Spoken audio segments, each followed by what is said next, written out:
Hello भाई, घर के बाहर आना, मैं तेरा पूरा हिसाब क्लियर कर रहा हूँ। क्या बात कर रहा है भाई? बस 2 मिनट में आया, बस 2 मिनट।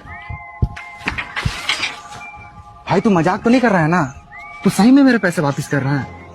हाँ भाई, ये ले तेरे ट्रिप के 3,000 और ये खाने पीने के 2,000। भाई मुझे तो यकीन ही नहीं हो रहा है कि तू मेरे पैसे वापस कर रहा है। और ये ले भाई तेरे 2,000। 2,000?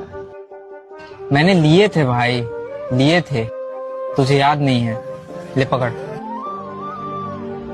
और ये ले भाई तेरे 500। ये किस चीज के लिए भाई? ब्याज भाई। ब्याज? भाई मैंने तो मांगा ही नहीं। भाई it's a gesture of bond, ले पकड़। भाई मैं तो तेरे को एक नंबर का चोरहा, हरामी, दोगला इंसान समझता था, लेकिन तू तो बहुत भला आदमी है भाई। थैंक यू सो मच भाई, thank you so much, thank you so.